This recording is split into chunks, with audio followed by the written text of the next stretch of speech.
ओम नमः शिवाय। शिवजी सदा सहाय। ओम नमः शिवाय। गुरुजी सदा सहाय। जय गुरुजी। शुक्राना गुरुजी। अनंत कोटि कोटि शुक्राना।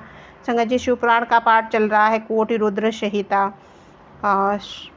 शिव, विष्णु, रुद्र और ब्रह्मा के रूप का विवेचन। ऋषियों ने पूछा, शिव कौन है, विष्णु कौन है, रुद्र कौन है और ब्रह्मा कौन है? इन सब में निर्गुण कौन है? हमारे इस संदेह का आप निवारण कीजिए। शिव जी कहते हैं कि महर्षियों, वेद और वेदांत के विद्वान ऐसा मानते हैं कि निर्गुण परमात्मा सर्वप्रथम जो सगुण रूप प्रकट हुआ उसी का नाम शिव है। शिव से पुरुष सहित प्रकृति उत्पन्न हुई। उन दोनों से मूल स्थान में स्थित जल के भीतर तप किया। वह स्थान पंचक्रोची काशी के नाम से विख्यात है, जो भगवान शिव को अत्यंत प्रिय है। यह जल संपूर्ण विश्व में व्याप्त है। उस जल का आश्रय ले योग माया से युक्त श्री हरि वहाँ सोए हैं। नार अर्थात जल को आयन निवास स्थान बनाने के कारण फिर नारायण नाम से प्रसिद्ध हुए और प्रकृति नारायणी कहलाई। नारायण के नाभि कमल से जिनकी उत्पत्ति हुई वे ब्रह्मा कहलाते हैं।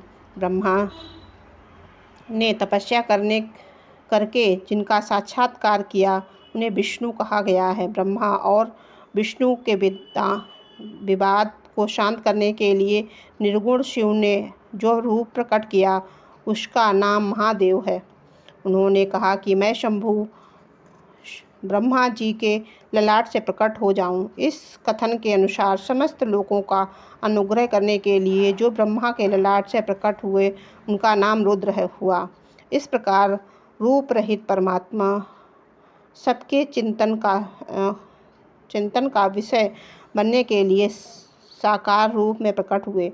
वे ही साक्षात भक्त वत्सल शिव हैं। तीनों गुणों ने भिन्न रूप में तथा गुणों के धाम रुद्र में उसी तरह वास्तविक भेद नहीं है जैसे स्वर्ण और उसके आभूषण में नहीं है। दोनों के रूप और कर्म समान हैं। दोनों समान रूप से भक्तों को उत्तम गति प्रदान करने वाले हैं। दोनों समान रूप से सबके सेवी हैं तथा नाना प्रकार की लीला विहार करने वाले भयानक पराक्रमी रुद्र सर्वथा शिव रूप ही हैं। वे भक्तों के लिए कार्य की सिद्धि के निर्मित विष्णु और ब्रह्मा की सहायता करने के लिए प्रकट हुए हैं। अन्य जो देवता जिस क्रम से प्रकट हुए हैं उसी क्रम में लय को प्राप्त होते हैं, परंतु रुद्र देव उस तरह लीन नहीं होते उनका साक्षात शिव में लय होता है। वे प्राकृत प्राणी रुद्र में मिलकर ही लय को प्राप्त होते हैं, परंतु रुद्र में मिलकर लय को नहीं प्राप्त होते हैं। यह भगवती श्रुति का उपदेश है। जब सब लोग रुद्र का भजन करते हैं किंतु रुद्र किसी का भजन नहीं करते। वे भक्त वत्सल होने के कारण कभी कभी अपने आप भक्तजनों का चिंतन कर लेते हैं। जो दूसरे देवताओं का भजन करते हैं वे उसी में लीन होते हैं, इसीलिए वे दीर्घ काल के बाद रुद्र में लीन होने का अवसर पाते हैं। जो कोई रुद्र के भक्त हैं वे तत्काल शिव हो जाते हैं, अतः उनके लिए दूसरे की अपेक्षा नहीं रहती। यह सनातन श्रुति का संदेश है। द्विजो अज्ञान अनेक प्रकार का होता है, परंतु विज्ञान का एक ही रूप है, वह अनेक प्रकार का नहीं होता है। सबको समझने का प्रकार मैं बतलाऊंगा, तुम लोग आदरपूर्वक सुनो। ब्रह्मा ने लेकर तृण पर्यंत जो कुछ भी यह देखा जाता है वह सर्व शिवमय रूप ही है।